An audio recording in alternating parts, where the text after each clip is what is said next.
And so we're going to actually get started here with a welcome from the town supervisor, and then we'll jump in. Well, I just want to say thank you, everybody who's been able to make it tonight. Welcome to the continuation of the dialogue that we've been having regarding the Boulevard and the communities that flank the Boulevard. I don't know if he's on the call or not, but Supervisor Eminger and myself have been talking about this for a few years. Some of the initial projects that the two towns have taken on included the street lighting that is now illuminating the Boulevard. But we realized that, the Boulevard, even though it's a state road, is ultimately a shared road between two towns and the main street for a couple of different neighborhoods that we hope to work hard to create connections between. And I'd like to thank Victor Dover and his team, as well as my own team. I see Dan Howard, our planning director here from the town of Amherst.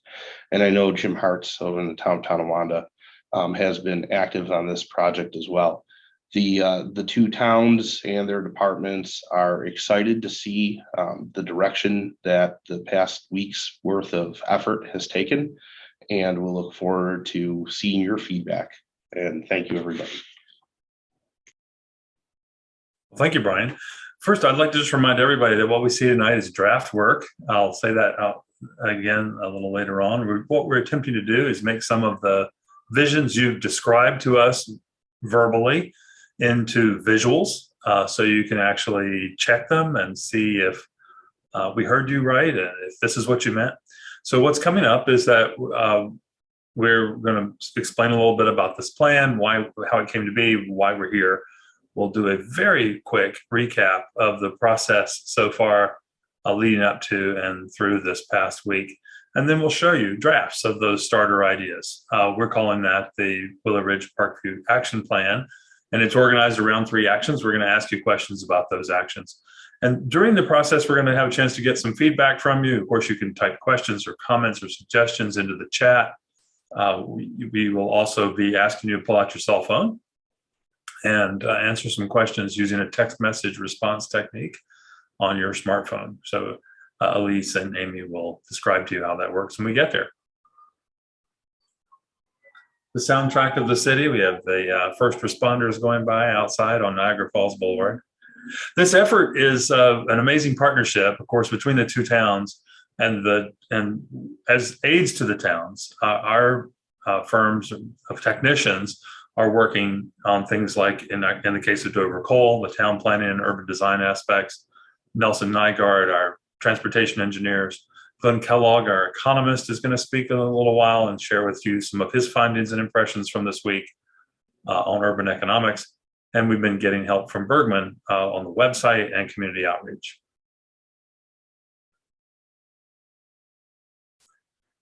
It is clear that in Willow Ridge and in Parkview, you're all in this together. And one of the things that brings you together and divides you is the Boulevard. And while, as the supervisor mentioned, this is a state road, it's also your community, the heart of your community. And so we've taken a look not just at the Boulevard, but the things that lead to it, the street network surrounding it, the paths and trails, the parks that frame your neighborhoods, and the possibilities for better connectedness across it.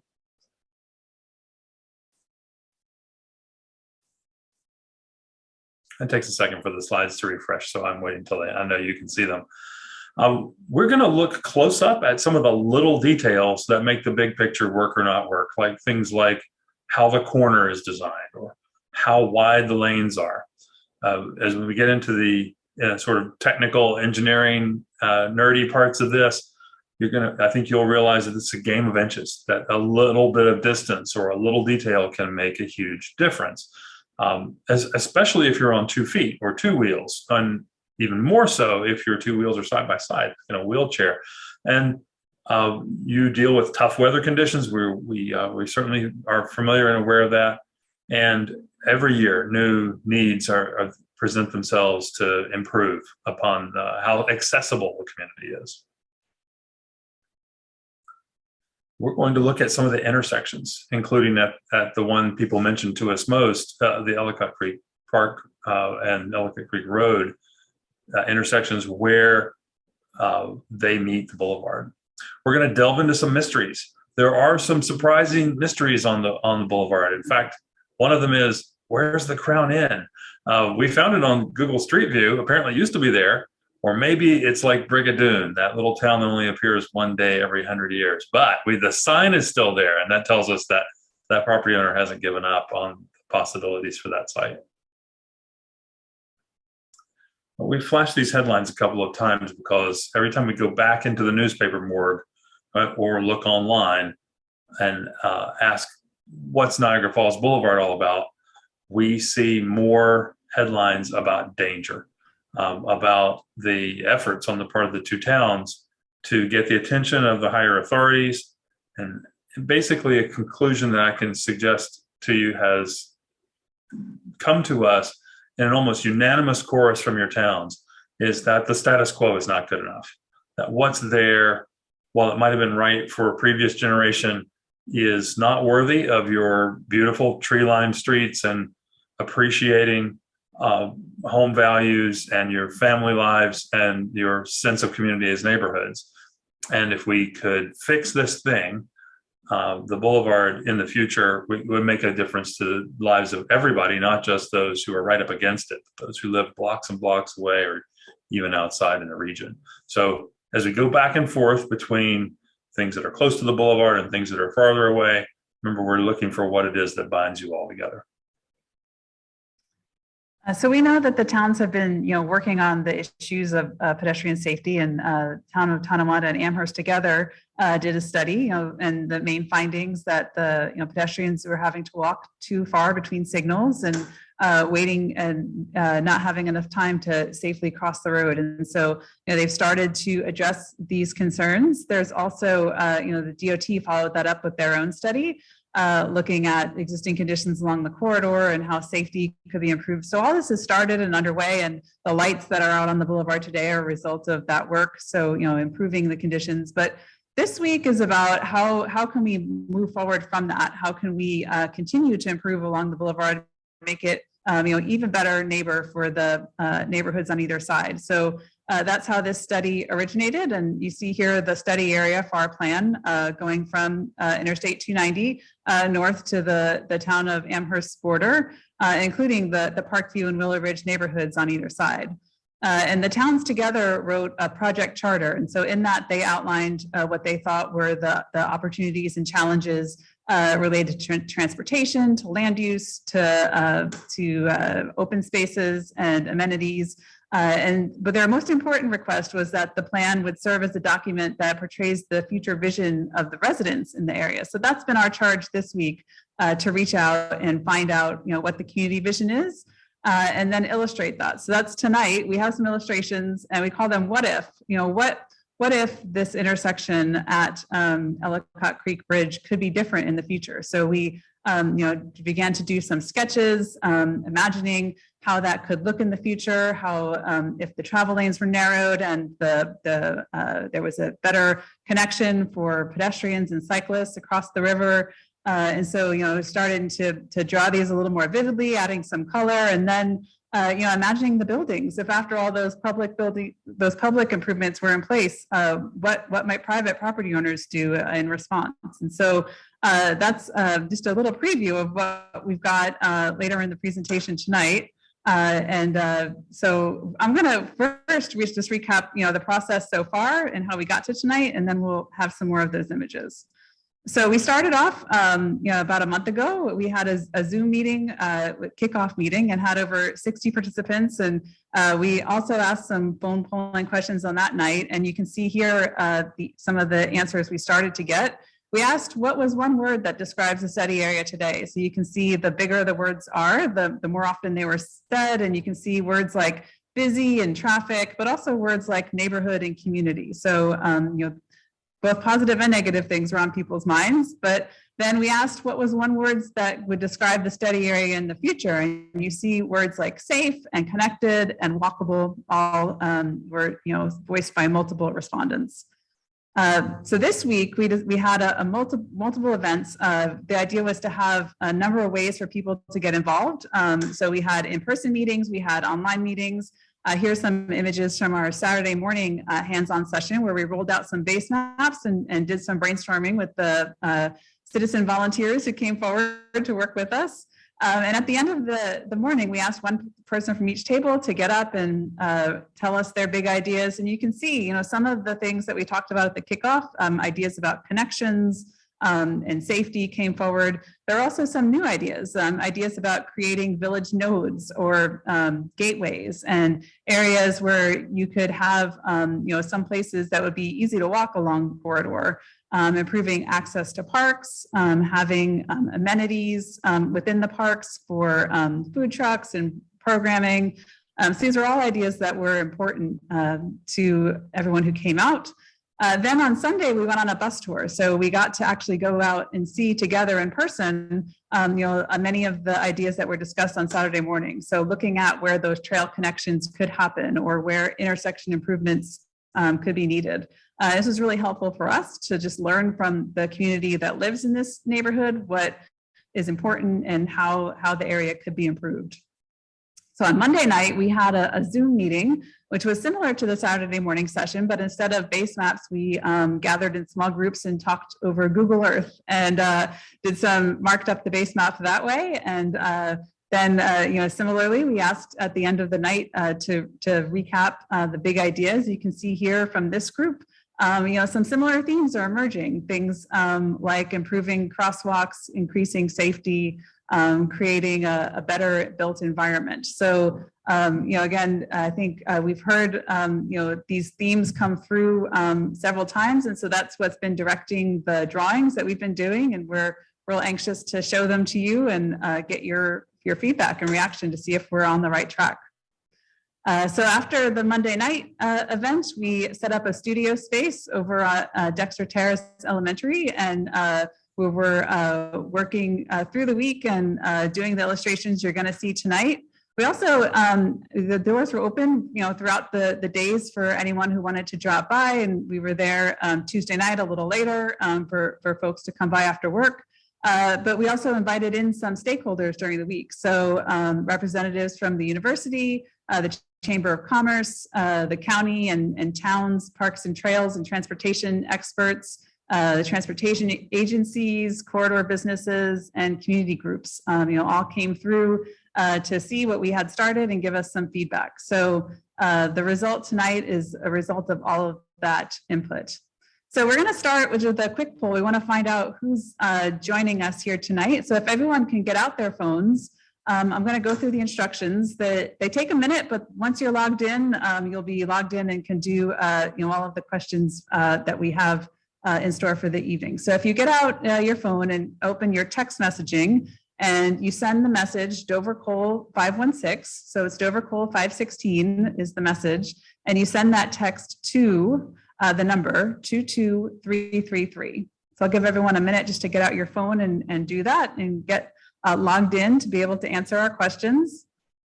If you do that successfully, you'll get a confirmation message like this that says you've joined Dover Cole session. Then you don't need to do anything else, and you'll just be able to text your responses to the questions that we have here.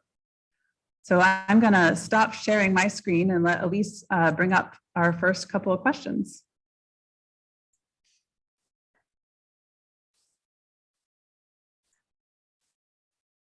Okay, give me just 1 second. Okay, so our first question, and also if you need the directions, they're going to be at the top of the screen right up here. It's again the Dover Cole 516 to 22333.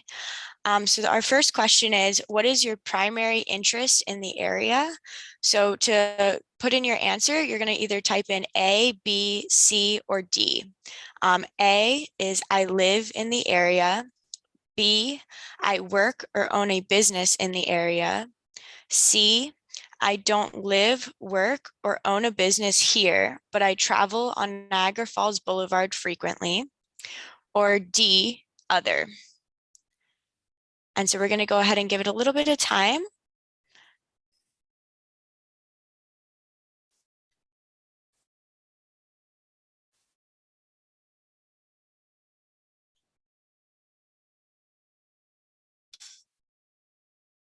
Once these stop moving, we'll just give it a little bit more time before we move on to our next question. Okay, it looks like we're all good. So our next question is, how long have you lived, worked, or owned a business in the area? So how long have you lived, worked, or owned a business in the area? A is less than 2 years. B is 2 to 5 years. C is 6 to 10 years. D is longer than 10 years. E, I don't live, work, or own a business in the area. I just want to say, if you want to change an answer once you have already answered, you can do that. Just try to press another answer and it'll text you instructions. I believe it's then you have to type in the word clear to be able to then answer the correct one. So no worries if you hit the wrong answer, you can go ahead and change it. It's great to see we have so many folks joining us tonight with a long history of the area. That is fantastic.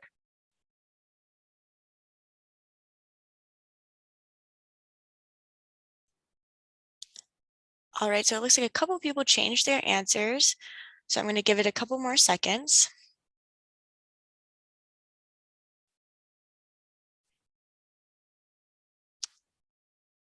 Okay, and it looks like we have all of our answers here.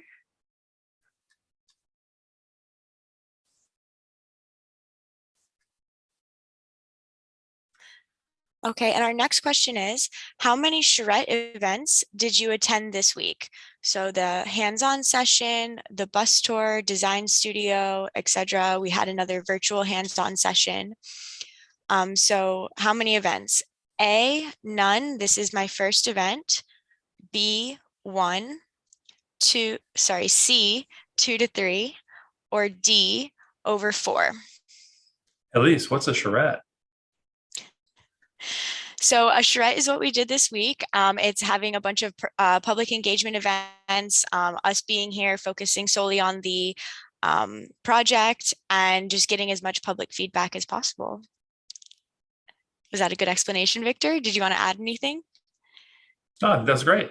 I mean, the classic definition is we're working under the pressure of time to come up with a solution to pressing problem as designers. So we're not just identifying the problem, but we're proposing potential solutions and asking ourselves, would that work?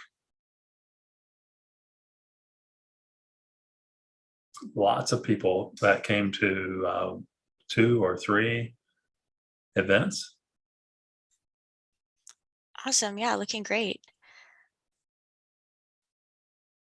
Okay. And if this is your first event, that's fine. We're glad to have you. We're catching you up now.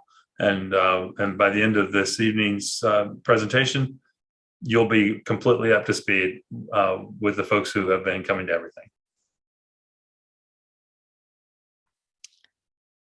okay. If you want to stop sharing, I'll restart my screen. I think that was our last question for this segment, and we'll have lots more in just a few minutes. We're going to, after we share some additional ideas with you all.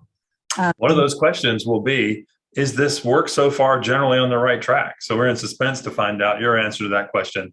Stay with us until we've had a chance to show you more of the work, and don't hang up. Stay on the Zoom so that you can answer that all important question.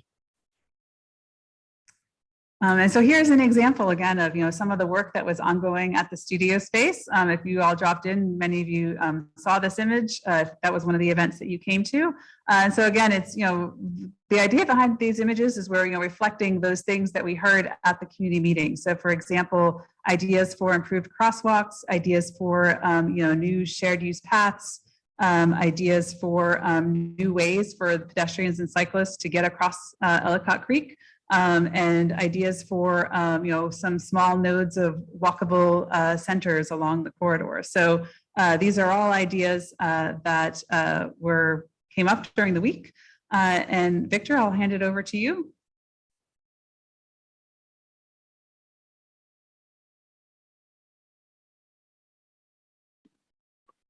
Victor, I think you're muted. Muted? Oh, sorry, I bumped it. There, can you hear me now?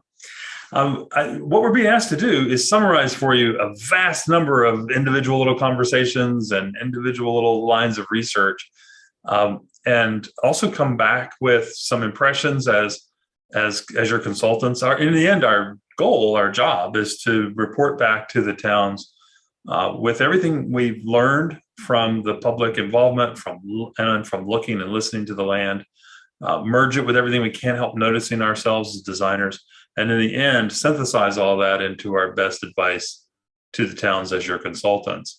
And this is a kind of simplistic little slide that I make and maybe this will feel like the tough love slide. So I'll be the deliverer of the tough love here. But it's meant to summarize some of what we think we're hearing and what you might do about what you've said you don't like. When it comes to the Boulevard, what you have is that the roadway itself is, at least in the off-peak times when all that extra asphalt is an invitation to driving faster, you have a road where people are driving too fast. And the result of that, of course, is extra danger. Now, it's literally dangerous for the people who end up in a collision. We don't call them accidents because if the engineers know perfectly well those crashes are going to happen, it's kind of hard to call them accidents. But clearly it's dangerous for those folks. It's also off-putting for the people who have near misses or who take one look and say, I'm not crossing that. And so there's a kind of a pessimism about the risks that takes hold in a situation like this one. It's also not a pretty place. Let's be honest. The Boulevard today doesn't look great. Now, if you imagine how you might convert that, how it might, you might reboot, like when you reset your computer, you press a button and it comes back up and it works better. What would the rebooted version of the Boulevard be like? And you go, the Boulevard should be safe and it should be beautiful. Why not? That's easy to realize that. So I follow those two observations with some thoughts about what you're doing and what you ought to be doing. If the Boulevard is too fast, too dangerous, and too ugly is what you have, in many of our conversations, I learned that instinctively, lots of folks still blame the victims, or they just complain, or they're out there speeding right along with the others. Several people confess to us that they realize they're going way too fast because you don't even notice that you press the accelerator when it's wide open. And you're also being forced or allowed yourself to tolerate things that are oversized. The lanes are bigger than they're supposed to be. The radii at the corners are bigger than modern complete streets designers would say is engineering best practices. There are no trees, and you're tolerating that. But I think a number of folks we talked to, I realized, have come to assume it's always going to be this way. It's sort of a conclusion of we can't have nice things. And I hope if you take nothing else out of this presentation tonight, that you feel a little motivated. Maybe you can have nice things. Well, if that's what you're doing now, what could you be doing to get the Boulevard to be safe and beautiful? It's actually not that complicated. It will require patience and investment and diligence. And some of you have been working on it for a long time already. And you're just going to have to keep at it. First, you need to design a shovel-ready plan for the makeover of the street, and then seek the funding for that plan when it's your turn. In just a few years, there will be a resurfacing and restriping project, and as these happen from time to time. And when that happens, some of the improvements can be included. Others will have to wait for the next round of more dramatic reconstruction, which always eventually comes. So you want to have your plan in place when that's ready. Another thing that could happen is that the two towns could pass a joint resolution. I know you've done some memoranda in the past, but joint resolution aiming at the outside agencies at the state and county levels that says, in our towns on this boulevard, safety is the highest priority. It is the priority over speed. That would be a profound thing to do, because it would basically tell the engineering world that they should look at that part of their literature, their bookshelf, that explains how to make a safe street, not just the one that shows how to make a street with maximum capacity for the peak hour. Now, folks have said, oh gosh, the New York State DOT, they're so difficult that we've tried before. They always say no. you need to know that the engineering world has been rethinking their positions about a great many things. And they are all over the country saying yes now to things they said no to the last 6 times they were asked. And so the prescription here, what you ought to be doing, is to lead the DOT and keep that conversation going, because it's not too late. And only if the townsfolk keep the attention focused on the boulevard will it get better. Well, let's go to the next one. What you have is a situation in which the commercial properties along the boulevard are underutilized. And some of the buildings that are there are in the 5th phase of a 5-cycle obsolescence. And they're beginning to delaminate and not look great. And what you really want to get to is a situation in which reinvesting in those properties, sometimes taking the building out, other times refurbishing it. Either way, that redevelopment should be worth the trouble. And some of the properties sitting there waiting for that to happen now. Well, like before, like in the previous example, what you have is a reflection of what you're doing. There are a lot of folks here express doubts or skepticism about the market. And I think our economist will support me when I say market fundamentals here are actually quite good and getting better. And there is more potential here for improvement just when the private market does its thing, if we can remove some impediments. There's also a tendency to be negative about housing. Lots of people have said things to the effect of, don't add any more people. That's probably not going to work as a strategy. I think some of the folks we've talked to wonder if it's the property owners, the developers' fault that things look like they do. But at the same time, they've confessed to us that they're driving past the local businesses to national chains outside the area. And so the local businesses kind of decline. And then last, officialdom in government, its default settings in the zoning and other land development regulations tends to push buildings into the middle of their lots, deep front, rear, and side setbacks, instead of allowing buildings to be closer to the boulevard. That matches up with a lot of bad habits on the commercial strip from the commercial world. And so buildings get pushed into the middle of their lots and then surrounded by tons of asphalt. And so this is how that big asphalt scab happens all around. And as a result of the zoning, probably an inadvertent consequence. So if that's the existing conversation, how do we reboot that conversation and have redevelopment be worth the trouble? Well, first, our advice to you is it's time to embrace growth and change, not just to tolerate it, to actively support reinvestment and new architecture and new buildings and new businesses, to send a message out to the private investor world that you want them to come to this section of the boulevard to make their next moves. And that probably also means encouraging and not just tolerating housing and other new uses, because retail alone is not going to save the boulevard. As a strategy for doing that, one way is to pick up on what the town of Amherst have already done with their mixed-use zoning and actually apply that zoning, the new zoning, to these areas. Similarly, the updated zoning that's underway in Tonawanda, it's time to finish that up, adopt it, map it, and apply it to these properties. That'll require street-oriented buildings, for example, which are just a possibility now, not an expectation. And then last, when it comes to how we move around, of course, it's no surprise to anyone. Driving is the main option for getting around. Accessing the park and the university and other destinations is more difficult than it should be, whether you're in a car or not in a car, but it's far harder if you're not in a car. Well, it's clear from conversations with you that what you believe you ought to have is a shady, green, low stress network of ways to bike and walk. Well, if that's what you want, you have to stop starving walking, biking, and transit for their funding, and you have to stop applying their land development regulations in a way that treats every destination as if only drivers go there. Now, those drivers are making longer and longer trips. So what we really like to do is have them make shorter trips within the neighborhood, get off the regional road network sooner, and leave that lane available for someone else who needs it, like a first responder. And of course, part of that means getting out of the habit of insisting on excessive parking.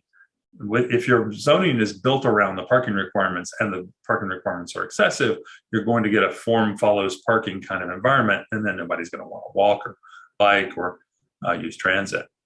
But it's not enough just to fix that part of the conversation. You've also got to build stuff, support and plan and build new multi-user paths, fix the crosswalks, fix the other key connections, implement the Lehigh Valley Trail, which has been on the town's maps for a while. Those are the kinds of things you can do to reboot the conversation. So that was a lot. So to let that all sink in, it really kind of simplifies again into 3 simple forms of action. So we're thinking that these are the 3 big headlines in the action plan: make it safe, make it connected, and refresh it. And we're going to talk in the examples coming up about each of those 3. Now remember, these are draft ideas. Repeat after me: draft, all subject to change. No one in your town's leadership has said yes to anything we're showing, or even maybe to anything we're showing, because tonight it's all fresh ink. We just drew this stuff this afternoon. We're eager to show it to you and see what you think. But don't get alarmed if you see something you don't like. Just let us know, and we'll take another crack at it.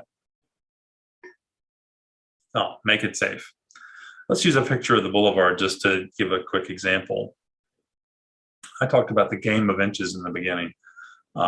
Just a few extra inches in the width of a travel lane makes you, as a motorist, feel comfortable driving less carefully and therefore faster. So getting the dimensions correct, which is something that can happen largely with restriping, is a step 1. So here's an illustration where we just drew over the top of the photograph of the existing conditions, showing how there's more space to work with in this right of way than you might otherwise realize. And if you create some additional intersections, you make those highly visible with high visibility markings. You get it set up so that it looks like you're supposed to walk. Places where people are supposed to walk generally have street trees, for example. More people will. And so as soon as we draw a test image like this and say, wow, what if, we immediately ask ourselves, okay, traffic engineers, will that work? So we're going to ask Mike Raby to come on and talk a little bit about this idea of making it safe. Thank you, Victor. So we've been hearing and thinking a lot about safety over the past week, and we wanted to synthesize these ideas into some key themes that we think can have the most impact along the boulevard. So these themes have impacts individually as well as play on one another, and they create feedback loops that aim to improve the safety along the boulevard. So not one of these things will be implemented individually, but as you implement them all together, that's how you really start to make the street safer and what you want it to be. The first thing, the signalized intersection spacing. So what we've seen, one major source of poor safety record on the boulevard comes from as a result of the large gaps between crossings. Amy was speaking on this earlier with the findings from recently completed safety studies, and it's what we're seeing too. Doing some quick analysis and just seeing out on the street how things how people move about the area. So the signals that are spaced far apart do 2 things. They generate speeding between the signals, like you see in this graphic here. They create frustration for drivers when you aren't used to hitting that 1 or 2 red lights that there are, and then you hit them that one time and you have to wait 2 whole minutes to go. The second thing is that they create long stretches where people don't really have the opportunity to cross the street. We kept hearing a lot when speaking with people that people weren't crossing where they're supposed to. And so I think that leads to our next slide where, there really aren't a lot of places to cross. So even though they're supposed to cross, people are supposed to cross at signals, there aren't really a lot of signals along the corridor. And so just doing an audit of the signal spacing between 290, so north is to the right, the way that we've turned this this diagram. Between 290 and the creek, there's only 7 signals if you include both signals at the creek. So really only 6. So between Willow Ridge and South Ellicott Road, there's actually only 1 crossing opportunity. So that's a 1/4 mile and then greater than a 1/2 mile between signals. So comparatively on the bottom, we just overlaid Main Street in Williamsville, which is about the same distance as that stretch that I just mentioned. And so that same 1/2 mile stretch has 4 signals through it. So just trying to see the scale of things. And so then beginning to think how adding signals could allow for more and actually safer pedestrian crossings. So this could also better organize left turns into and out of the cross streets and aid speed management. And so what you're seeing here in orange are just a draft, and it would definitely need to be studied further through warrants and traffic analyses, but these are 4 additional signals that we think could be appropriate along the corridor. They're all between the entrance to Home Depot and up to Forbes.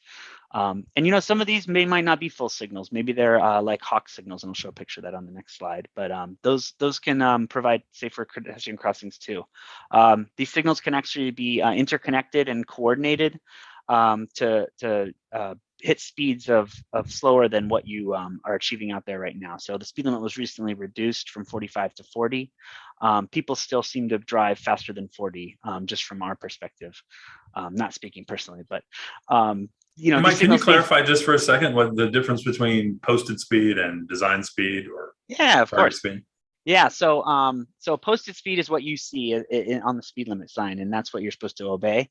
That does not necessarily, and actually a majority of the time does not coincide with the way streets are designed today with the design speed. So the design speed is actually how fast you feel that you should be going on the street. And so, lowering a posted speed without making design interventions to lower the design speed is when you achieve that kind of gap that you have that the Boulevard feels like right now.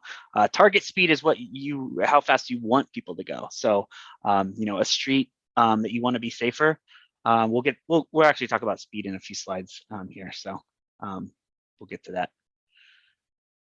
Another thing signals do is improve pedestrian walk times too. So you can actually retime them so that the side streets get a little bit more green time. Right now, the walk time is not adequate for people with disabilities, elderly folks, people with children. It's like you have to basically be there when it goes and then go really fast to get across the street. You just don't have enough time. And then so also adding signals for a short stretch, such as the central portion of the Boulevard, won't necessarily impact your travel times that noticeably for such a short segment. Go to the next slide. Yeah, thanks. One benefit of adding additional signals is that the cycle lengths, which are very, very long out there right now, they could actually potentially be decreased.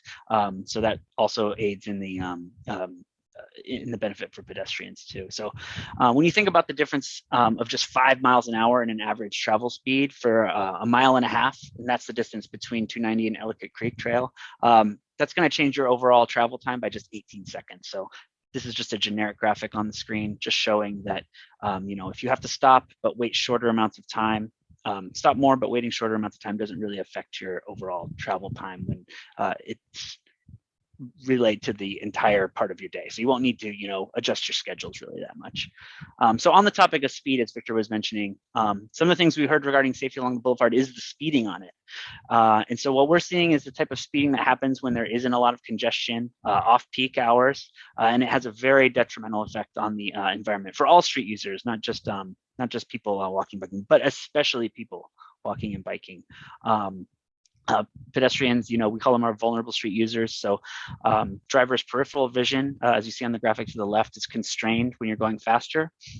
And then when collisions do occur, yes, they're not accidents, as Victor mentioned. When collisions do occur, the risk of a fatal or severe injury is significantly increased. So this graphic on the right, you're down at the bottom of that graphic. So, you're going 40, someone gets hit, there's a very high chance that they will be killed. So just thinking about those speeds as kind of like thresholds and targets that you'd want to achieve. So here's a section of the Boulevard at the most constrained portion. This is like up near Thistle. It's 86 feet wide. 5 lanes of travel. It's got a small shoulder, as we saw in some of the photos, and then the 5-foot sidewalks with sometimes a landscape grass strip in between, but sometimes it's just paved. And then this shows, a draft concept vision that actually maintains the same number of lanes, but it just repurposes some of that space, like you saw in the sketch earlier. It creates wider sidewalks and then a landscaped area to buffer that sidewalk from the street. The wider sidewalk is at 10 feet would be wide enough to accommodate people walking or biking on it, and we think that would be plenty wide for on the Boulevard. And then as we go further south, where the street expands to 7 lanes, it's much, much wider. So you've gained a significant amount of right of way in those number of lanes, but you still have those same narrow sidewalks. So it's even more uncomfortable if you're on foot and on that sidewalk, because as a proportion of the entire right of way, you are a much smaller feature than further to the north. And in this section, we're actually envisioning a corridor that matches that character we just showed you to the north. So going from 7 down to 5 lanes, where it already is constrained to anyways, further to north, would be able to utilize that extra right of way for an even wider landscaped area. So you could potentially put a double row of trees in, and then also incorporating that same wide shared path where people would be able to walk and bike. So just imagining this, we'll play the role as a motorist. If you're heading north, where currently it's 3 lanes at Willow Ridge, and that lane recently was changed to a right turn pocket, it actually would just be a 2-lane section there, and then that pocket would open up. So people would be able to move over into that lane, and then turn right if they need to, or just continue forward. It wouldn't be a dropped lane. We think that could potentially help with easing some of the frustrations that we've seen and heard from folks at that corridor, or at that intersection rather. So another key concern we've heard in discussions is the issue of the 2-way left turn lane. It's wide and it's vast and it's open, and there's a lot of driveways along this corridor. So this is used to turn in, and it's used to turn out and act as a merge lane because there's not enough gaps, and there's a multitude of driveways along the corridor and unsignalized side streets, as we just showed on that map. And so we began to think about medians, but not necessarily at full length.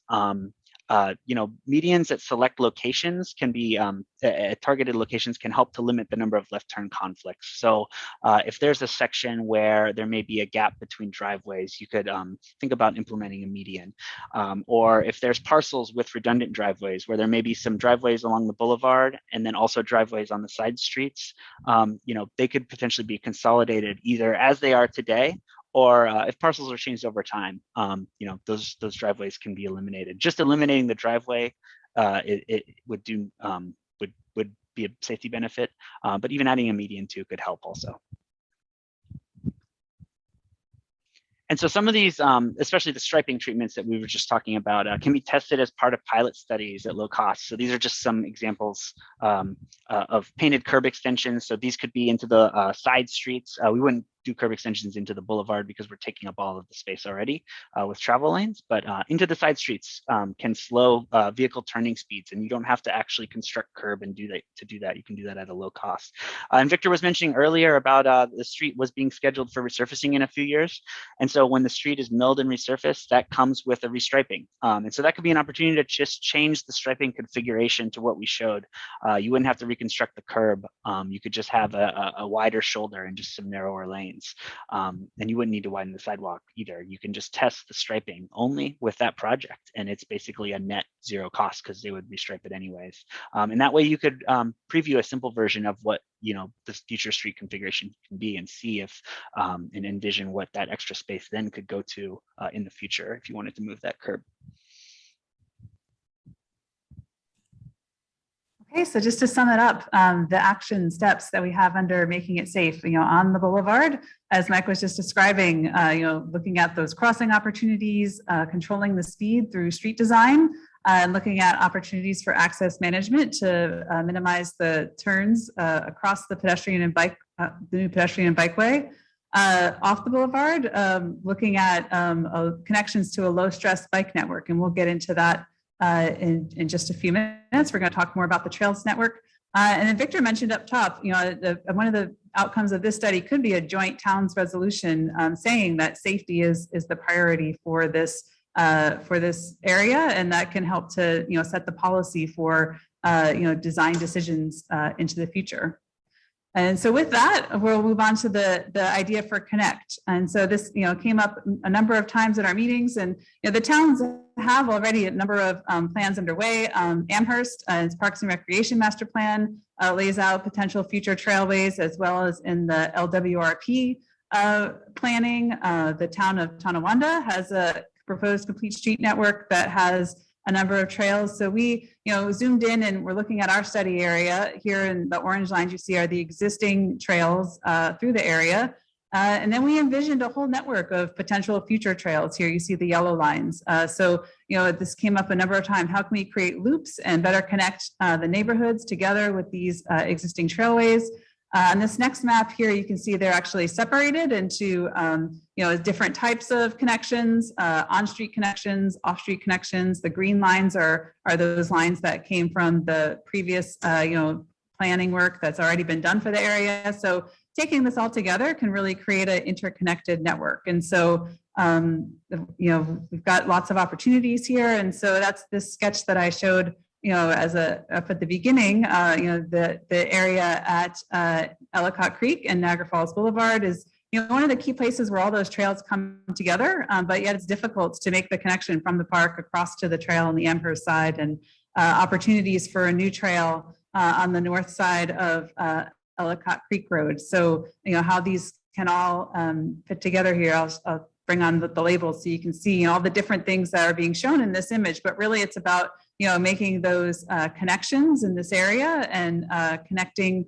the neighbors to this area. And then, building upon that, we can, look at the private development and, what could happen there in the future. This is a hypothetical what if drawing, but looking at, the opportunities to maximize the housing overlooking the creek and having public spaces for outdoor dining and events.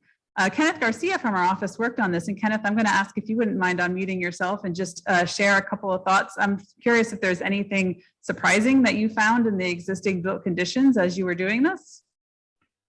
Yeah, I think it's just amazing that this is such a great opportunity to a great address, a potential address right along the creek. It seems a little wasted right now on the properties that are kind of turning their backs towards the creek, and it's just a great opportunity to really have a great address if those streets can be reconfigured, if new trees can be added. It's just the kind of place I would want to live. All right, so I'm going to turn it back over to Mike, and he's going to talk more about those connections inside the neighborhood. Thanks, Amy. So yeah, one thing looking in the study area, it's amazing to see that I think one of your community's biggest assets is your trail network, both just in the immediate surrounding areas and expanding into the region. It actually makes our job a lot easier. So all we have to do is just connect to those and maybe add a few more. So what we did was, as Amy said, looked at the existing network. We overlaid all of the planned facilities, which you see in green on this. And then begin to develop our own within these study areas. So we explored a variety of on and off street facilities just to get those connections. And so, the request to look at loops and, create a more connected network. We're imagining a community where no matter where you live, you could walk out your door, turn down the street, and eventually you'll hit some sort of either bike facility or trail that can take you to either another existing or future trail and get into that more regional network. So we're going to go through some of the local roadways and how we envision getting those facilities on the ground. So we talked a bit about the boulevard earlier and getting the some wider walking and biking paths on it off the main road. So basically what we're looking at is another option here is exploring an alternative. So riding on a parallel street, and this is done commonly in bike planning when you have a street that's just not quite desirable necessarily for people to maybe ride on, not right now, but maybe in the future. And this could potentially come along with infrastructure on the boulevard, but it also could be something separate too, phased in over time, either before or even after. So bike boulevards are comfortable, low speed, low volume neighborhood streets, and they can be implemented actually with minimal infrastructure. That was fine, you just changed it. So we're thinking the parallel streets of the boulevard. One of the key ones is Joe McCarthy Drive. And so it's just to the east of the boulevard. It's low volume, it's tree lined.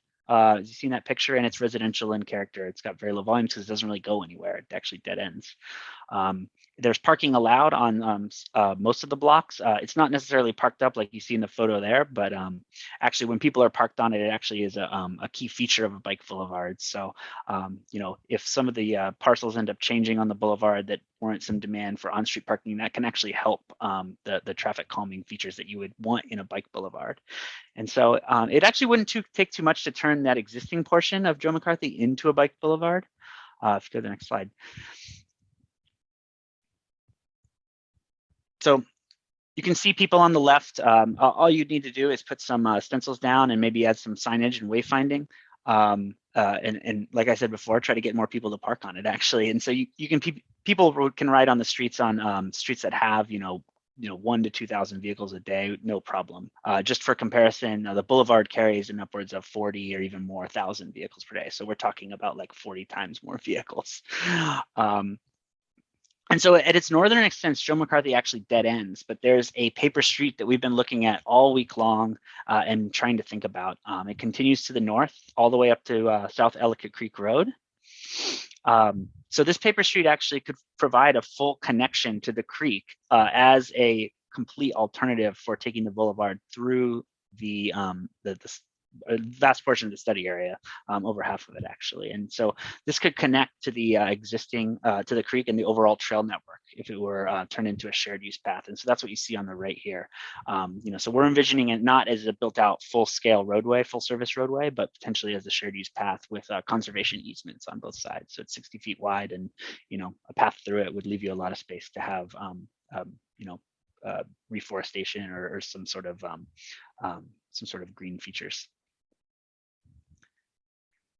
So moving over to Chestnut Ridge Road. So this road loops around the southern edge of the Willow Ridge neighborhood, and it can provide a really important connection between the Boulevard and Sweet Home out to the east at a local level. And we've also heard for the need for traffic calming along this road. There's not really any speed management techniques being used, and there's not very many intersections. And so we feel that this street could easily be restriped to support a curbside bike lane and repurposing the travel lanes to be more appropriate size for a residential neighborhood. And so this graphic's just showing the lanes here as being green. That's just an option. The street actually doesn't have any street lighting on it. And so talking to engineers with the town, we're leaving this on as an option. And we feel that it could help with designating the lane configuration, especially at night. And Willow Ridge Drive has the same street dimensions as Chestnut Ridge. And so we're envisioning a similar bike lane could be matched on it, at least for the western portion, to connect Chestnut Ridge to Willow Ridge to the Boulevard. And then you could also potentially extend the Willow Ridge facility all the way to its dead end through the neighborhood and meeting up with the trail bridge that goes east over the 990. And so Ellicott Creek Road, we actually received a lot of feedback on Ellicott Creek Road, particularly on the Tonawanda side. It's an important neighborhood connection, both for drivers and for people accessing Ellicott Creek Park.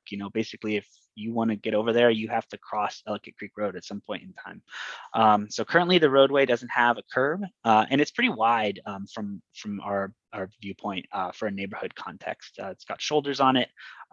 We've heard of folks, walking in the shoulder. The right side has a sidewalk, but it is intermittent. It starts and stops periodically.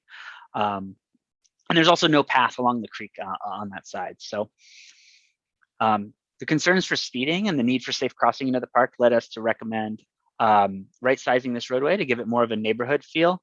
So bringing the lane widths to a more neighborhood context. And then to expand on the great trail network along the creek on the other side and formalize more connections, we're envisioning a new path actually along this creek side of the roadway. There's some portions where the right-of-way is a bit constrained, but we can look into that a bit further and potentially use the wider parts of the roadway while making those narrower to have the creek path bend into the street with separation just for those short stretches. And so the crossings too can be improved on as well. And so we want to show you some of our ideas there. So here's an example actually of a rectangular rapid flash beacon. So we call them RRFBs. And so this is basically an augmented version of a flashing pedestrian warning sign. It's not signalized like the Hawk signal, so you would just need to yield to pedestrians if they were actuated. So you press the button and it flashes. It's been studied. They've been putting them in quite frequently all over the country. And the FHWA, the Federal Highway Administration, actually, has studies have shown that it can actually increase motorist yielding rates up to 98%, which is almost 100. So that's pretty good. They're very, very effective at night. So, implementing these potentially along Ellicott Creek Road where folks need to cross to get into the park, like if they're going to walk their dog, it's not daylight savings time, so it gets dark quite early. Having these can be really beneficial to improve yielding. And so here's a rendering actually that at least done of the Ellicott Creek Road on the Tonawanda side with Thistle Avenue. We talked about this intersection a lot. A lot of folks that have come in have spoken with us about this one. And so we know that there's been recent efforts to improve it. We've heard that those efforts are just steps in a multi-phased approach. And so we're here and just imagining, this is the Cadillac of intersection treatments. And so this shows our recommended street configuration of the right-sized roadway. Along with the new Creekside Trail, you can see the multi-use path to the left, and then incorporating a small median island to slow traffic through the intersection. It makes people more aware and also provides a refuge and safety for folks crossing the street, as well as the addition of the flashing pedestrian beacon. The one shown here is the one physically shown there is actually just a regular flashing beacon, but you could incorporate a rapid flash too. That's the more modern version. And then you can see in the background, formalized parking could be implemented along the creek. Right now, people kind of park perpendicular or however they want really, because there's just a shoulder and there's no curb. And so if a curb is built there, you could actually formalize some parking spots. So you can preserve your park space and keep it green and it won't get all muddied up.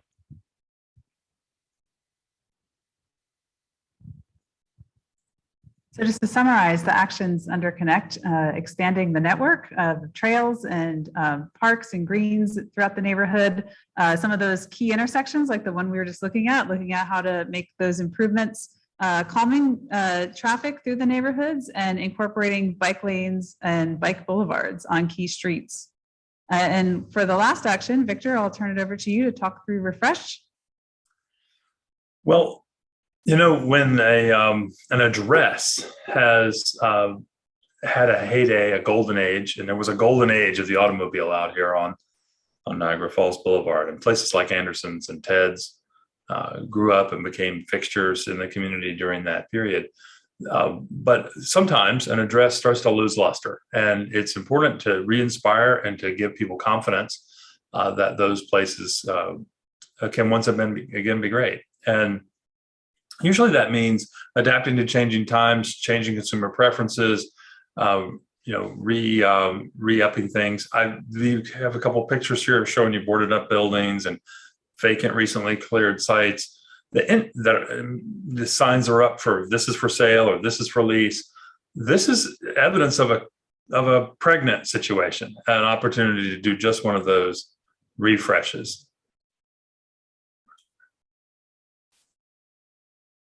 So I want to go back to the regulations. It is great to talk about how cool it could be and how nice it would be if people would spend real money, open their wallets, and invest in refurbishing their buildings or adding new ones, bringing new uses. But it's hard to get them to do that if the regulations are a turnoff.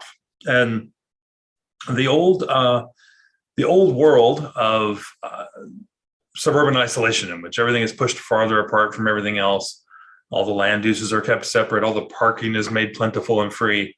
That idea that what's good for General Motors is good for America, we should drive more because it gets cheaper by the mile. That's a very much a Ozzie and Harriet or Leave It to Beaver era way of looking at transportation planning. But there was also a regulatory regime that matched up with it.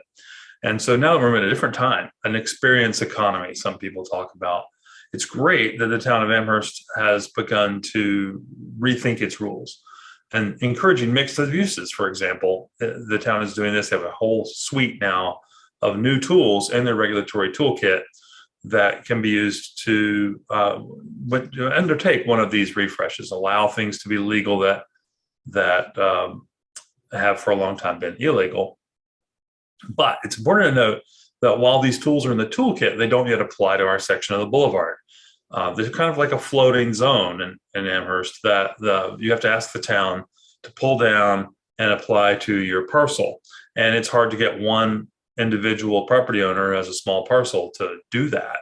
So I think we're leading in the direction of recommending that the town undertake a zoning reform for properties as a group and encourage these properties to take advantage of the new rules without asking every little individual property owner, business owner, to go mount a political campaign to get their property rezoned to these new tools.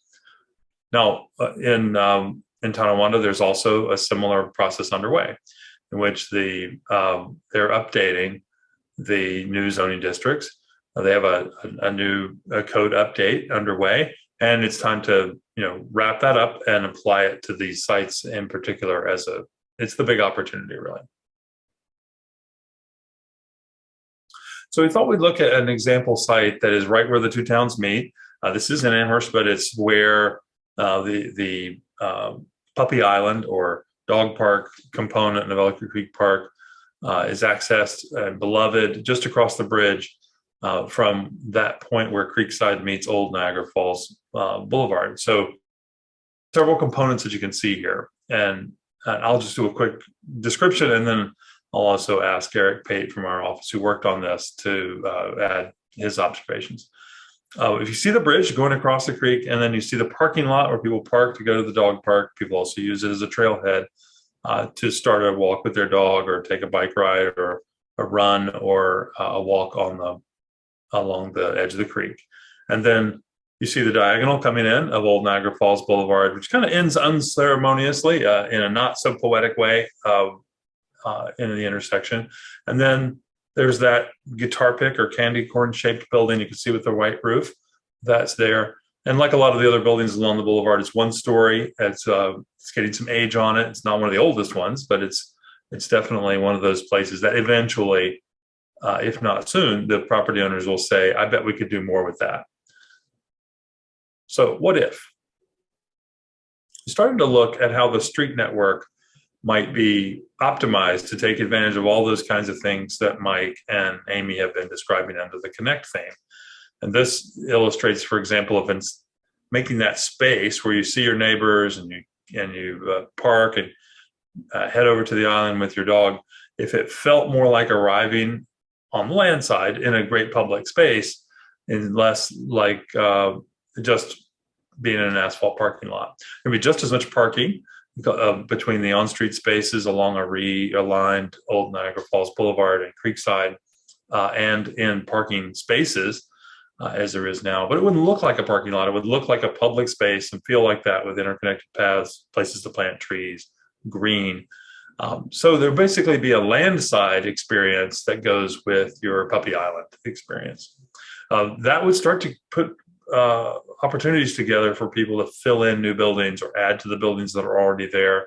There's lost space in these intersections. If you know the dentist's office that's across the boulevard on the east side with the dark tinted windows, there's so much room between the front of that building and the boulevard itself. You could actually add new components in there and put a whole new face on the boulevard. So go to the next one, Amy. So we took the camera and Google Earth up in the air and looked back at this site a little bit to the west. You can see the creek in the foreground and the bridge, and then said, what if?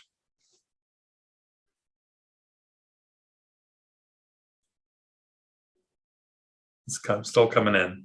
There you go. Okay. So this is just a quick sketch that Eric did to illustrate that idea that your parking spaces could feel like a great place to be, and not just parking. We also hit on some business potential. People could have, someone could have a brewhound pub where there's a small place to play with your dog while you're also getting a coffee or something to drink. The parking can be extended. The road system can be set up. Then you feel like you're arriving in a special moment where the park had come out to meet the boulevard.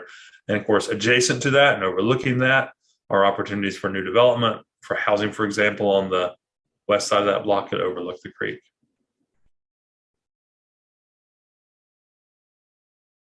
This might be a good time to say, Eric, we should unmute your mic. I bet Amy's got a question for you.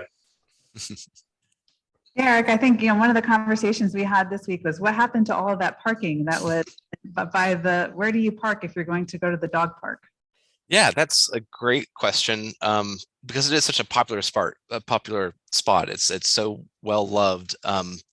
There actually, if you take a closer look at the whole area and kind of look at how it could be organized more efficiently, there's actually room to increase parking. So it's not just maintaining the amount of parking that's there now, it's actually providing for more parking in the general area.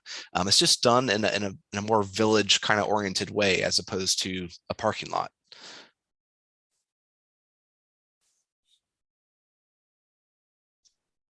Now, as people marked on maps, all these different places where redevelopment or reinvestment could occur, we looked at a lot of them.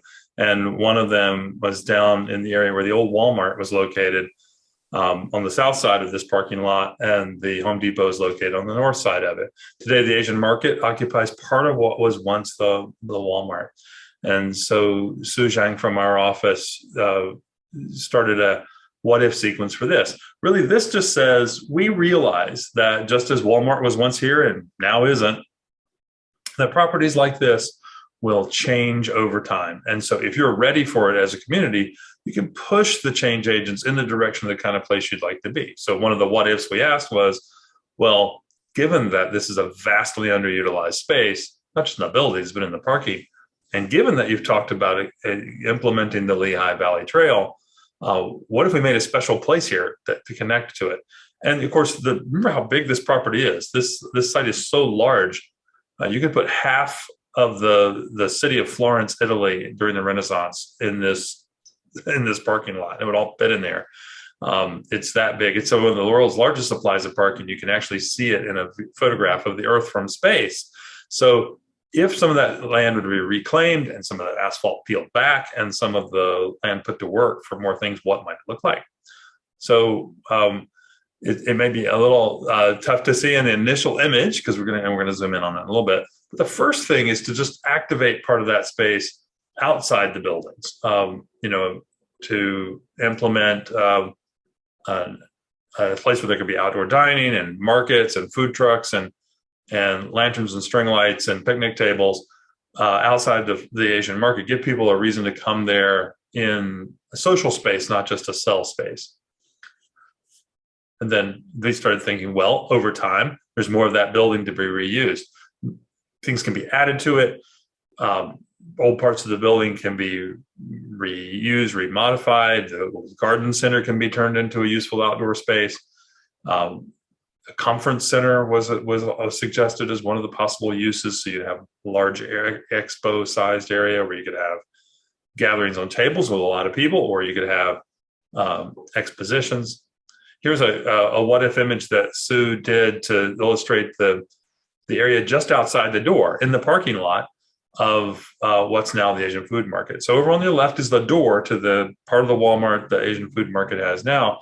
And what's in the foreground of this picture is a combination of some very inexpensive things, some clever lighting, bright red stanchions and some lanterns, some food trucks, and some picnic tables to illustrate, this idea of making an informal pop-up plaza in the parking lot. That's a great phase zero for what really could go much farther than that. So how much farther? That's your cue to put the next slide up, Amy. Okay, there you go. How much farther? Well, first of all, most of the eastern end of this parking area is not needed for parking for any of the existing functions or those that are envisioned. So that's a place to fill in some of that missing middle housing, the things that are in between the big tall condos that they built downtown Buffalo or the single family detached house.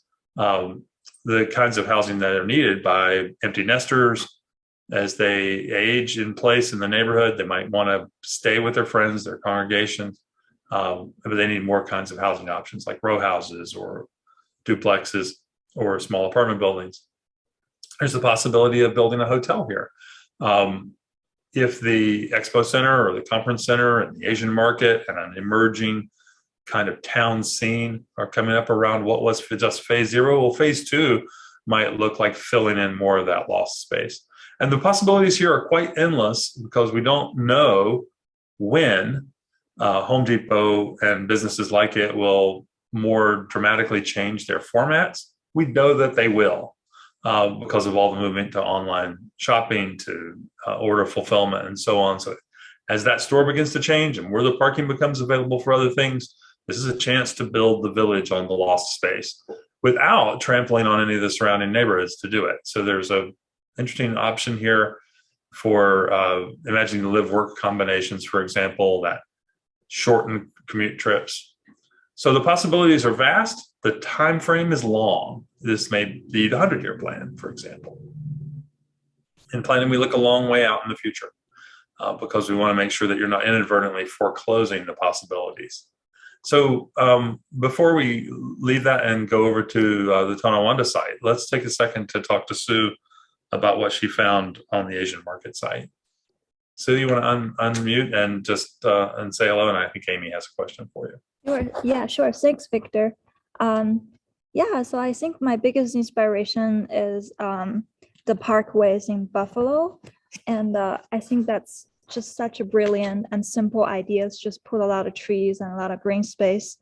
And I think whatever happens in this neighborhood, I think it should carry the tradition of like creating great civic spaces and just instead of creating like ordinary, like out of the box, like creating something that truly reflects the local character. Yeah. Thank you, Sue. All right, now let's go back over and look at that coffee shop Amy flashed for a second. What if, this is the Tuck It In site, and we just picked this one because, as I showed you in an earlier slide, it's boarded up. And we thought, well, this is one of those pregnant situations. That's not going to stay like that forever.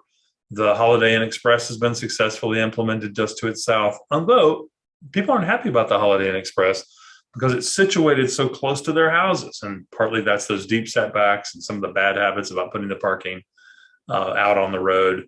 And so here's a what if that at least Alice from our team sketched to illustrate the next generation of infill and development with a few key differences. This one is showing one of those scenarios where we have a live-work combination. Downstairs, or at least in the corner, could be a storefront operation. And then upstairs could be other things like creative office space or likely housing, lofts and so forth. Now, the back of this is all the parking you would ever need for this use. But because the building has been pulled up to be a street-oriented building facing that sidewalk Mike Raby talked about a few minutes ago, there's room in the back to insert a substantial green buffer. There's lots of temptation to fret about the shallowness, relatively speaking, of the properties on the Tonawanda side, but these are 208 feet deep. That's plenty to include a green buffer, parking, screen the parking cleverly with garden walls and hedges and small amounts of architecture, and have buildings. So what if? Amy, did you want to call on Elise for anything? I know you were eager to quiz her about this, but we were putting the slides together so quickly, we probably didn't get a chance to do that. Sure, Elise, I wonder if you want to just share any thoughts that you had as you were zooming in detail and being able to measure all the dimensions and work this out. Anything surprising that you found about this site? Yeah, so we talked with a lot of people about, obviously the hotel came up a lot, and one of their biggest complaints were that the trees are not growing and getting mature and kind of blocking that view a little bit.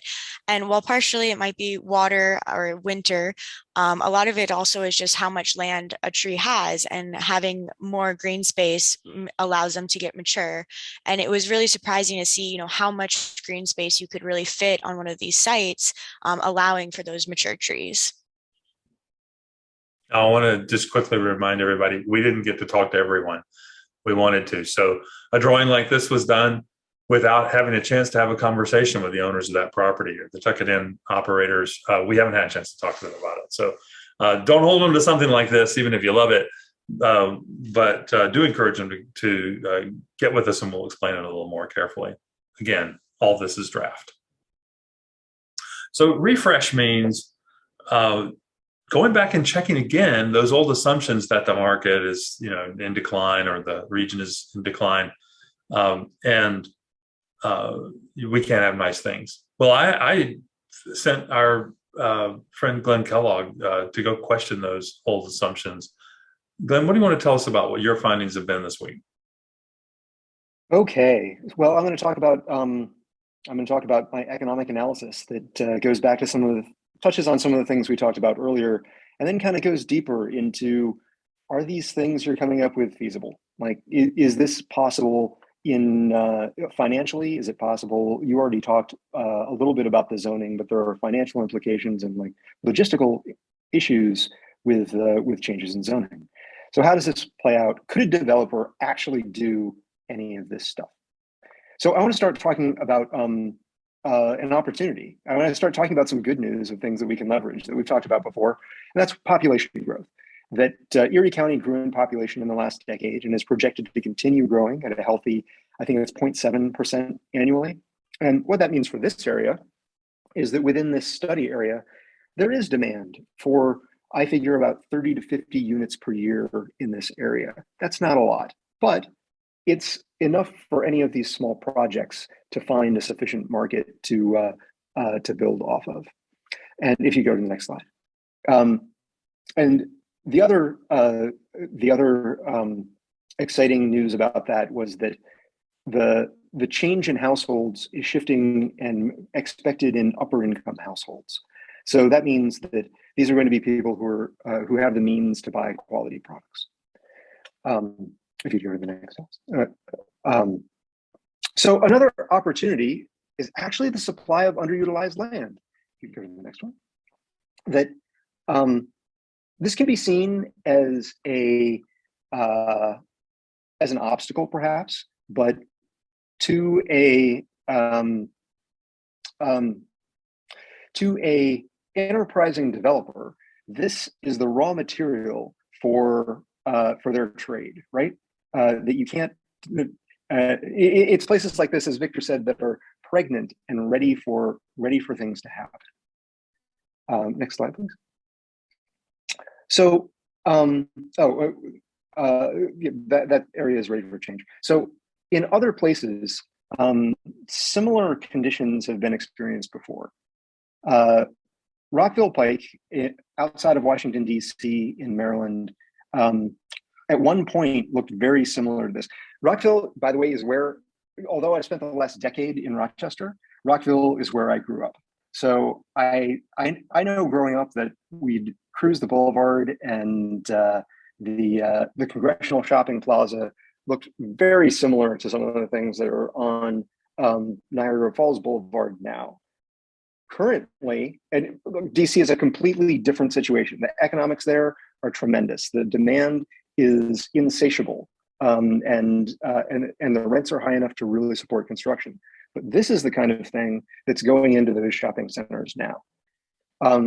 So there are solutions for this. If you show the next slide, even as that happens, this is across the street from that plaza right now on Rockville Pike, and the street actually, to me, still looks very similar to the way it looked, and looks kind of familiar to the conditions that are here. The point about this isn't the economic conditions around it. We can talk about that separately. It's mostly that this kind of design problem has been addressed, and change can happen on these boulevards. I mean, if you go to the next one, please. Okay, so a market that's maybe a little more similar to what we have here, Beaufort, South Carolina, but with less snow, I guess. In Beaufort, South Carolina, they have highways too. And it turns out that our friends here with us at Dover Coal Partners did a plan not unlike the one we're working on. And if you go to the next slide, we can see some of the built results of that plan. This is the kind of development that was able to come out of the regulations and the conditions after that plan. If you go to the next slide. This one I think you know more about this one than I do. Although I'm staying here and my room is lovely. But when the village did this plan and made room for this kind of development to happen, this kind of development is happening not far away from our study area, within the town, right? We go to the next thing. Okay, so what's really in the way of those things happening? Well, we've actually got some difficulty with retail demand, Victor. Although the conditions are mostly good, there are some constraints. Really, we'll talk about retail demand. Rents on the corridor are fairly low. Could you jump back for just a second? Rents are fairly low. The configuration of the boulevard is you've described is I think you described it as downright ugly, and that's actually a impediment to development or to imagining something different. The zoning is a problem, and there's not a coherent vision of what this might be in the future. So, okay, now we'll go on to the next one and talk about, okay, so the problem with the retail, we talked about this previously, and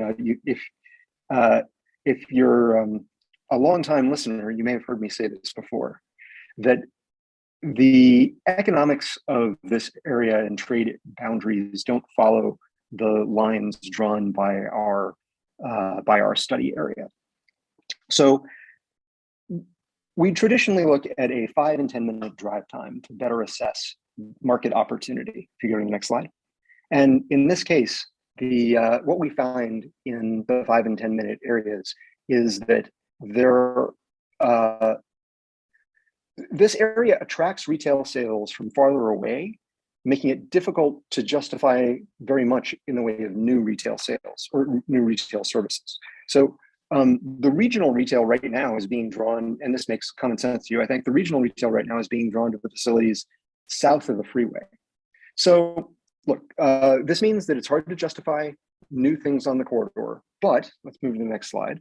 I think it means we need a strategy for this, that we need to concentrate small amounts of quality retail and restaurants at just a couple of nodes and not expect to fill the entire corridor with retail services. So let's move on to the next one. We have a second strategy to deal with the rent issue.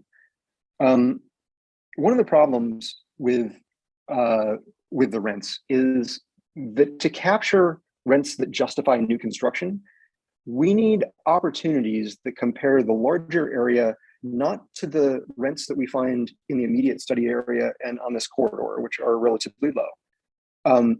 But there are opportunities to do that by leveraging some of the amenities that you have. Go to the next slide. Specifically, I'm really talking about Ellicott Creek. That this is an amazing amenity, as I think everyone on our team has said at least once this evening. The park and the trail are huge assets. So in a way, one of the ways you can leverage that is understanding how that's attractive for people living next to a park. That the National Realtors Association, I think, found that people are willing to give up a lot of other things like space, they're willing to pay more, they're willing to have meaner conditions just to live next to walking trails, walking in bike trails and parks. So, and this is space, and as we've seen in some of the earlier designs, there are opportunities to take advantage of that.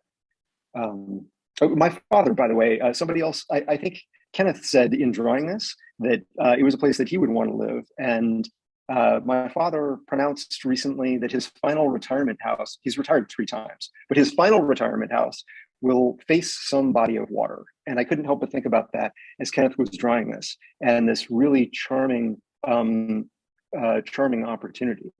So let's go to the next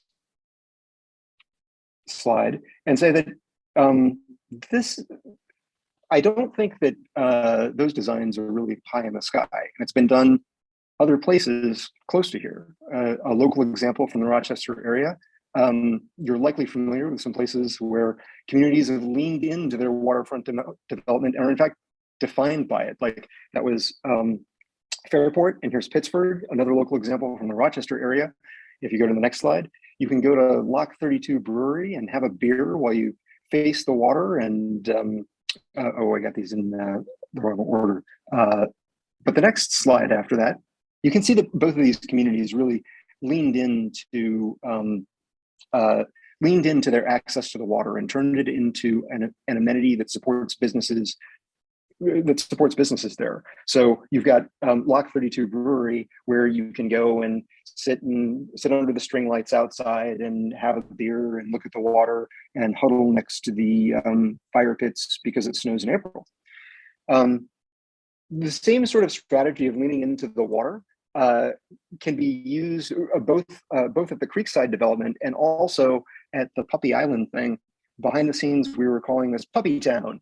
It's another opportunity to use the amenity of the waterfront and the design of that boulevard and street as sort of really, they're these islands. In this one, if that was a hound and brew, I forgot what you call that, Victor, but it's some kind of beer and hound oriented development to create. It's creating really this standalone use that can generate rents that support new construction, because it's unlike the other things on the boulevard. Those aren't even the comparables anymore. Form follows beer, form follows dogs. As long as it's not a dog of a project. So the next thing is thinking about zoning. Zoning is, I found as I was running pro formas on these projects, zoning can actually really get in the way. Right now, Victor already described the floating zoning in Amherst that really needs to be by right. And in Tonawanda, we just need to refine and adopt the updated code. We'll go to the next thing here.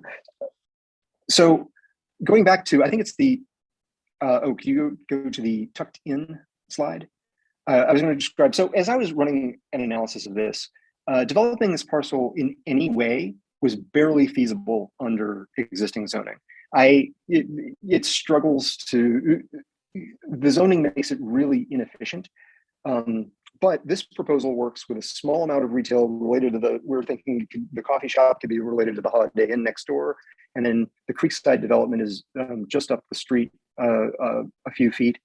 So with small affordable units that you can have low rents in could work here under the new regulations. Under the old regulations, this is basically impossible.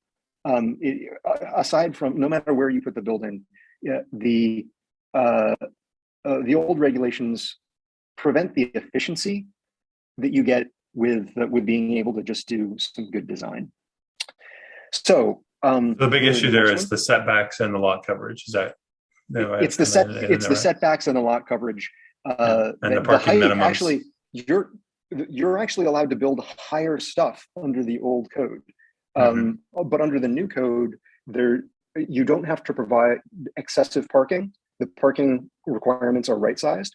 You still have to provide parking. It's just at more reasonable rates, and it's accommodated for by the rest of the site. So you can fit all that stuff in if you then don't have a 65-foot setback, which the old code has, from the street. If you're allowed to manage that space better, you can make the pro forma work. And I think that's really important, and why you really need to change the zoning and make development under the floating code by right. Even if somebody still wants to develop under the old stuff, that can be a discussion you can have, but it should be by right to be able to do something good. Okay, so for the vision, and maybe you've already read this, but it's good advice, I think, right? Don't date someone who doesn't respect you. The town should cultivate developers who love this community. I'm going to end by really saying that development can be exploitive when done by outsiders, or it can be reflective of local values. So no one's going to build this like someone who's doing it for their own families. And I'd encourage you to look for those people. Oh, I guess I have one more thing that I'm supposed to conclude with here, which is wrapping this up. on the actions here. So I reiterated the importance of zoning updates, and then incentives for there are opportunities to provide incentives for public improvements and facade grants. I didn't really talk about that. I think much of this can work even without that, but that can be icing on the cake, and important tools to, well, certainly the public improvements on the roadway are really going to be necessary to facilitate some of this development. And then cultivate local developers. Getting people who really care about your community is going to be important to getting people who are investing in your community, not just trying to extract money from you.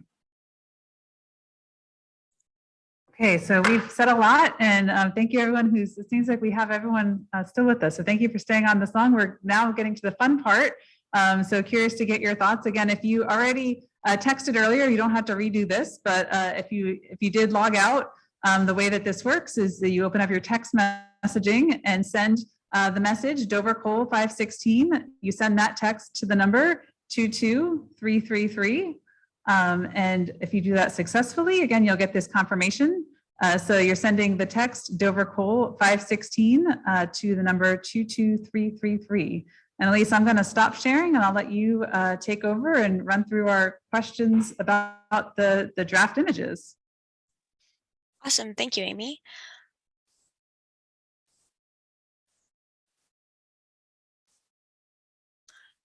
Okay, so before we go into the questions, a lot of them are going to be based on some of the renderings that you saw. So this is Kenneth's sketch of what Niagara Falls Boulevard could look like with wider sidewalks, trees planted along it, and smaller lanes. And so the question is, what do you think of the ideas for redesigning Niagara Falls Boulevard? A, like it. B, not sure yet, need more information. Or C, don't like it. Again, this is the wider sidewalks with street trees along it and smaller lanes as well. And as we're doing this, if you have specific questions or comments, of course, the chat is still open. And so if you want to, you could always send in any thoughts in the chat box here.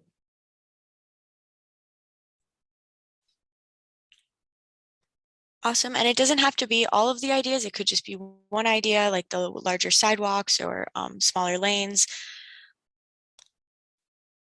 And I'll give it a couple more minutes to let everyone get their answers in.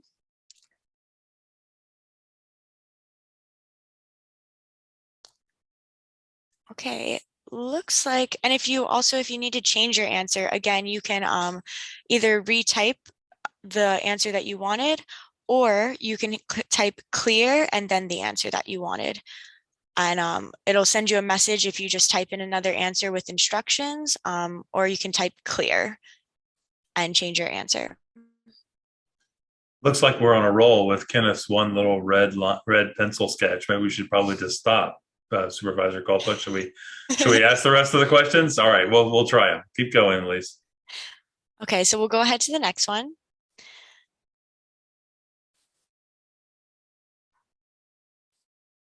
Oh. 1 second, my screen is frozen.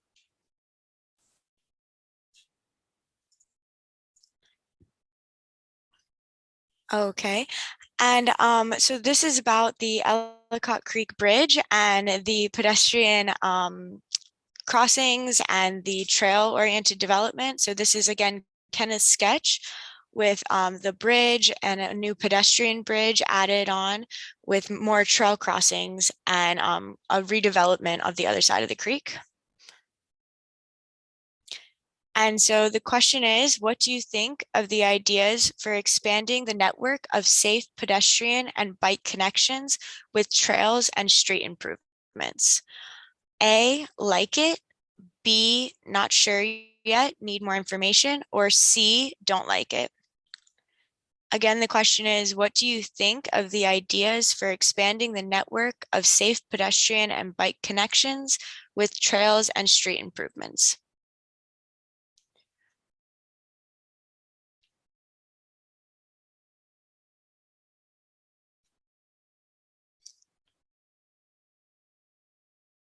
Awesome. Okay, it looks like we have almost a full consensus on this one. So I'll give it a few more seconds to make sure everyone got their answers in.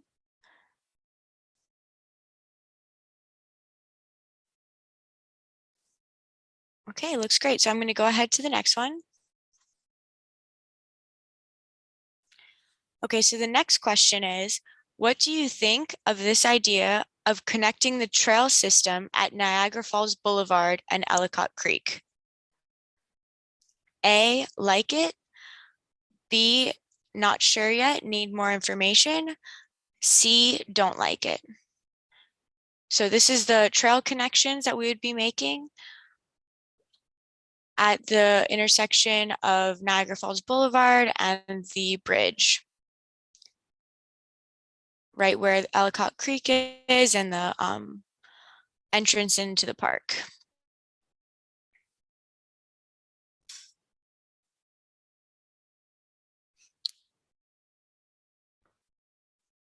Okay, awesome. It looks like we again have a pretty big consensus on this one. I'll give it a few more seconds to make sure everyone gets their answers in.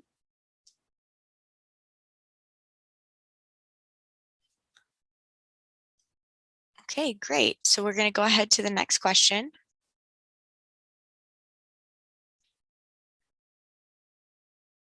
So this question is, what do you think of this idea for improving the crossing of Ellicott Creek Road to the park?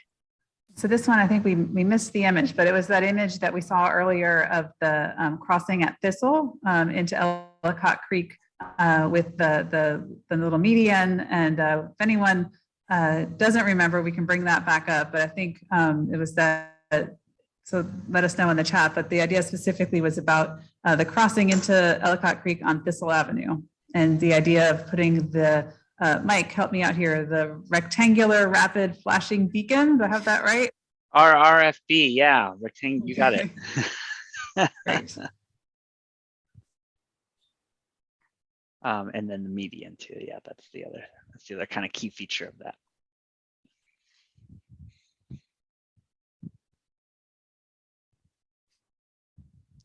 Awesome. So it looks like, again, a pretty big consensus. I'll give it a little bit more time just for everyone to get their answers in. Again, this is the intersection at Thistle. So the intersection at Thistle and then, getting to that pedestrian bridge into the park.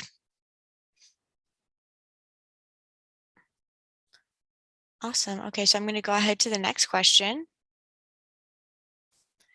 So the next question is going to be about the Bark Park and kind of looking at a potential village node there and looking at a redesign for what is now just mostly a parking lot and looking at how that could be, a really big center. So this shows a redesign of Old Niagara Falls Boulevard with on-street parking and actually more parking than what's currently there with residential and potentially commercial as well. And so the question is, what do you think of this idea for reconfiguring parking lots into a neighborhood center? And the answers are A, like it, B, not sure yet, need more information, or C, don't like it.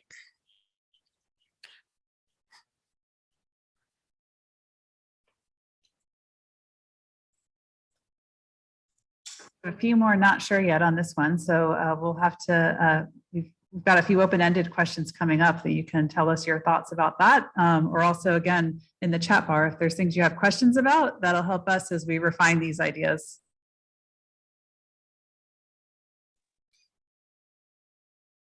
Awesome. And this doesn't have to just be the parking lot next to Puppy Island. It could also, just be any underutilized parking lots in the towns. Okay, it looks like everyone got their answers in, so I'm going to go ahead.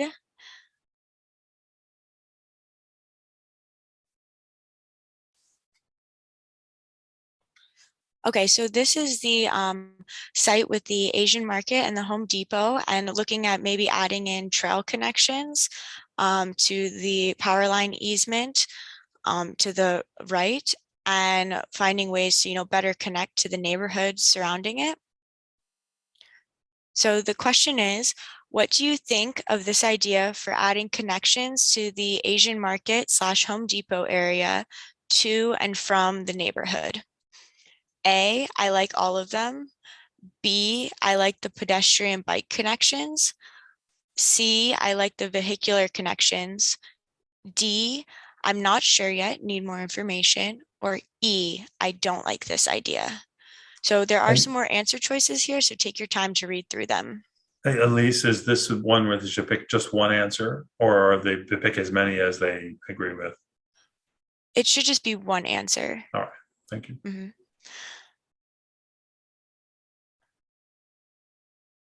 And like I said before, if you need to change your answer, you can just type in clear and then your new answer choice.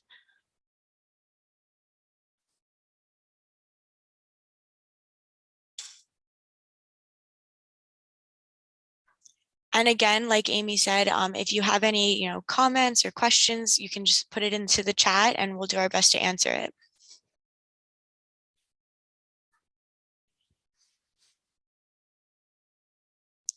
Okay, and we'll give it a couple more seconds before we go ahead to the next one.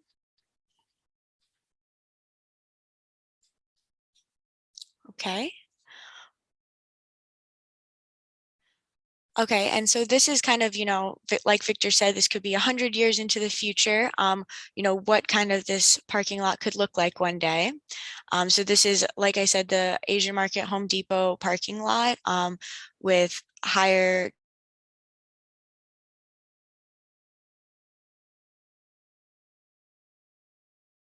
density, but also keeping with the neighborhoods and trees. And so the question is, what do you think of this idea for utilizing the parking lot at the Asian Market / Home Depot for additional uses? So this is adding in maybe residential or other commercial opportunities here. A, like it. B, not sure yet, need more information. Or C, don't like it.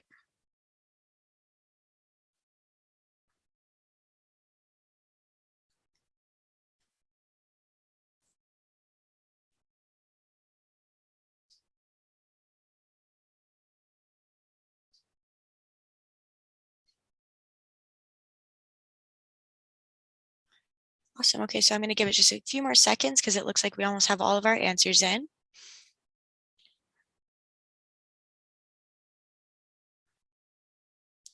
Okay, awesome.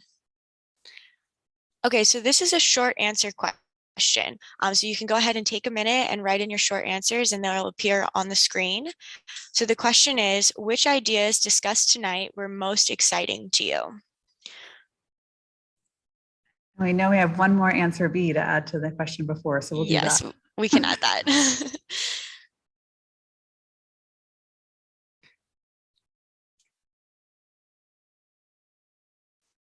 The anticipation is killing me. All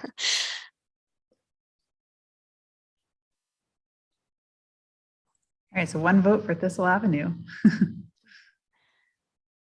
We'll give this one a little more time since everyone is probably going to have a little bit longer answers.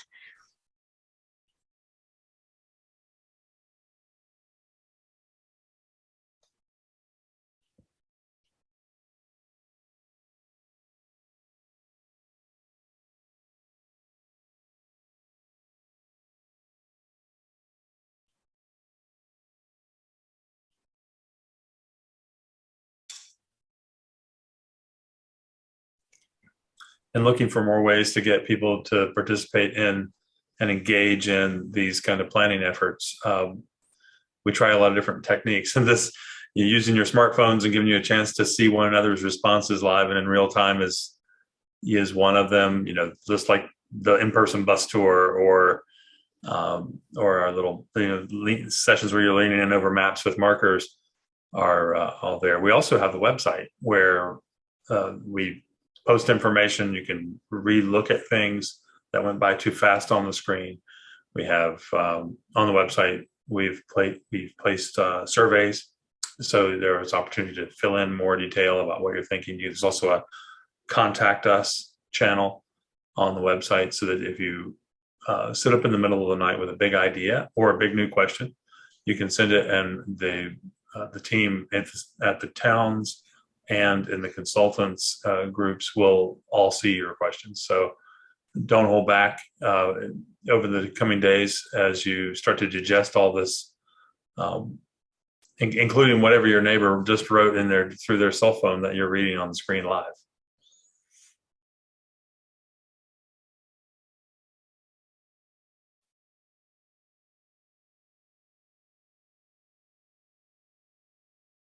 Amy, what is that website address again? www.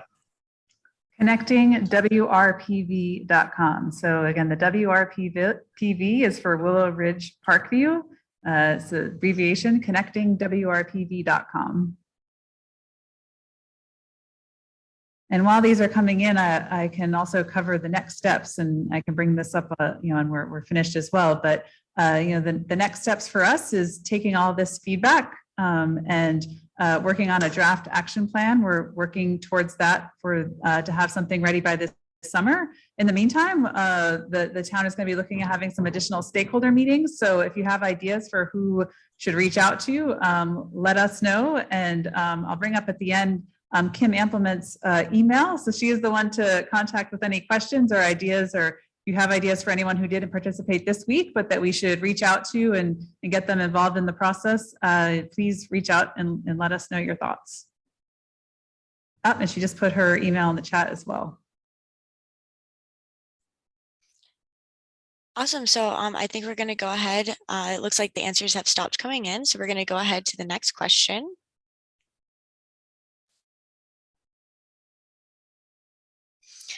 Okay, so this is, are there any issues not discussed tonight that you would like the planning team to investigate for the action plan? So anything that you felt like we did not discuss or we didn't look at that we can review further.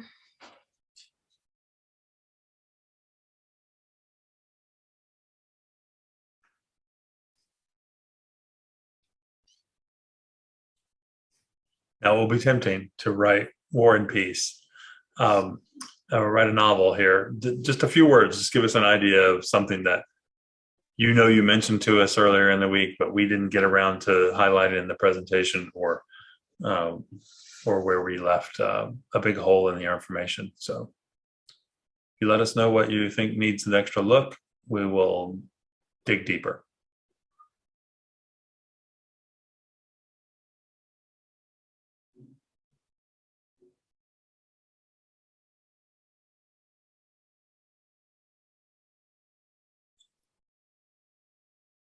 Now, some of you have been busily typing in the chat throughout the whole meeting, where things that probably fall into this category. Don't worry, we recorded all those as well, and we won't lose any of those notes. So those will be added to this list.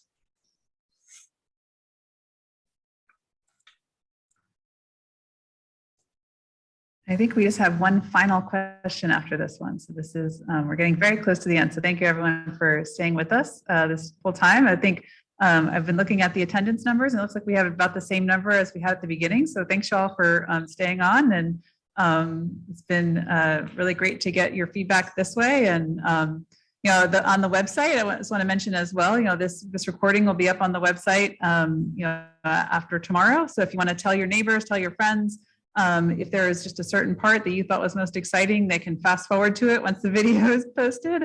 And there'll be additional surveys on the website to give feedback after this week.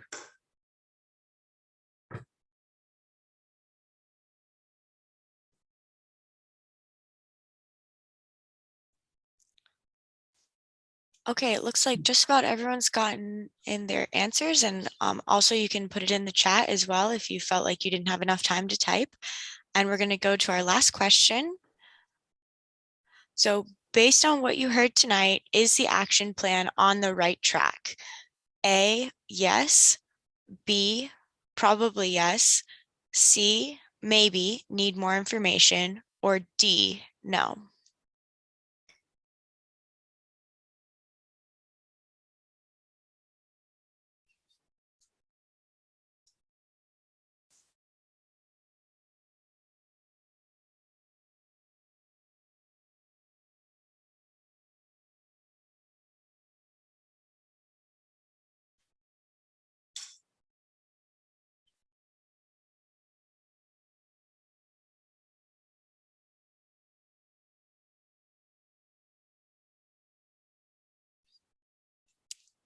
Okay, it looks like the answers are slowly stopping. So I'll leave this open for a little bit longer, and then I'll switch it over to Amy to give out her closing remarks.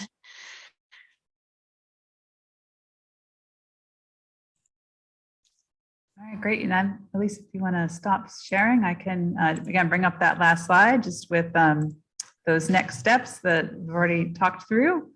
Victor, did you have any final last words?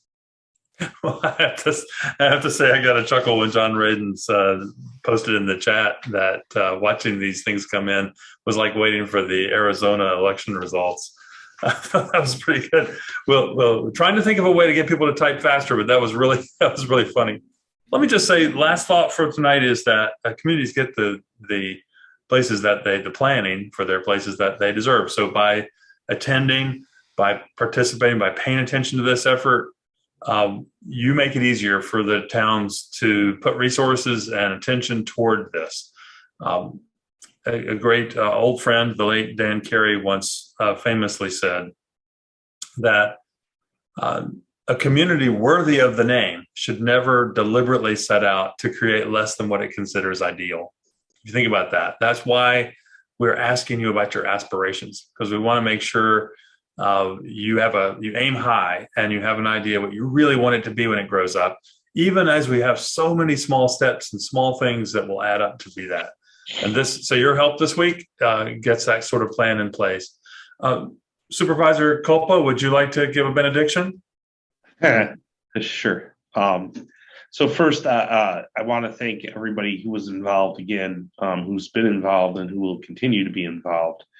I would be remiss if I didn't remark that Councilwoman Deborah Buckeye has been attending all of these virtually, and she's on this, has been here all evening. I finally got a chance to look over at the who's participating window. In terms of benediction, I'll say this. So people in Willow Ridge, a lot of people in Willow Ridge have heard me say this. The Willow Ridge Homeowners Association has heard me say this, but maybe some people in Parkview haven't. And that is, the idea of Niagara Falls Boulevard is an idea that can seem daunting. It's a New York State DOT controlled road.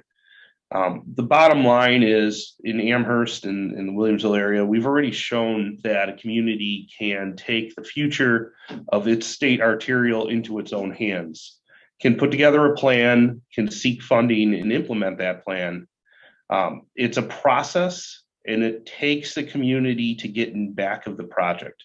That's what happened in Williamsville with Main Street. It's 30,000 vehicles a day or more in front of Town Hall. I'm convinced we can do similarly up the Boulevard. We have the regulatory processes in place in both towns. We can continue to push the zoning forward to set the table for change, but ultimately it's going to take everybody in both communities to come together to support a change in a change document. That's what this is, a building block for. I encourage everybody to reach out to your elected leaders here and at the state level and tell them it's time to change Niagara Falls Boulevard. It's time to connect their communities, and it's time to reset the way we think about that arterial.